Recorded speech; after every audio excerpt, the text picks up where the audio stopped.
CMO విభాగంలో ఒక కీలక అధికారి నెలకు 50 లక్షల రూపాయల లంచం అందుతుందా? అది కూడా ఒక కాంట్రాక్టర్ నుంచా?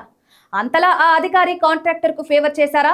ప్రతి నెల బంగారు ముక్కల్లో ఆయనకు లంచం అందిస్తున్నారా? గత 2 రోజులుగా దీనిపైనే పెద్ద ఎత్తున ప్రచారం నడుస్తోంది. సీఎం చంద్రబాబు ఎంతో నమ్మకంతో సదరు అధికారికి కీలక బాధ్యతలు కట్టబెడితే ఆయనలా అవినీతికి తెరతీస్తారన్న ఆరోపణలు వినిపిస్తున్నాయి. కూటమి అధికారంలోకి వచ్చిన తర్వాత చాలా రకాల కాంట్రాక్టులు మారాయి. అలానే దేవాదాయ శాఖలో శానిటేషన్ కు గాను ఓ కాంట్రాక్టర్ టెండర్ దక్కించుకున్నారు. ఆయన సీఎం సామాజిక వర్గానికి చెందిన వ్యక్తి. ఆయన సొంత జిల్లాకు చెందినవారు. ఆపై తన బంధువు అని చెప్తుంటారు. ఆయన సునాయాసంగానే దేవాలయాల్లో శానిటేషన్ కాంట్రాక్ట్ దక్కించుకున్నట్లు ఆరోపణలు ఉన్నాయి.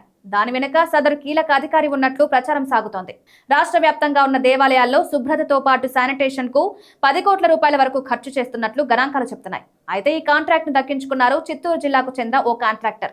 కేవలం ఒకే ఒక్క టెండర్ ను ఖరారు చేయడం ద్వారా సదరు అధికారి పాత్ర ఉన్నట్లు సమాచారం. ఇందుకు గాను ఆ అధికారికి ప్రతి నెలా ముడుతోంది అక్షరాల 50 లక్షల రూపాయలు. అయితే ఈ శానిటేషన్ కాంట్రాక్టుకు సగానికి పైగా గిట్టుబాటు అవుతోంది.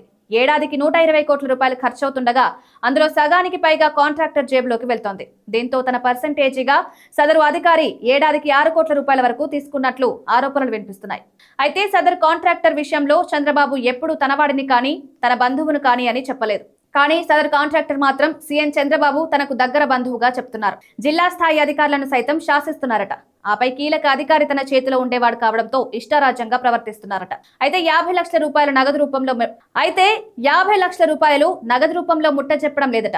అది కూడా ఒక బంగారు దుకాణంలో బిస్కెట్ బంగారం రూపంలో ఇస్తున్నారట. ముఖ్యమంత్రి కార్యాలయంలో ఆ ఉన్నతాధికారి తీరుపై ఎప్పటి నుంచో ఆరోపణలు వినిపిస్తున్నాయి. తప్పకుండా అది సీఎం చంద్రబాబు వారికి వెళ్లుంటుందన్న అనుమానాలు ఉన్నాయి.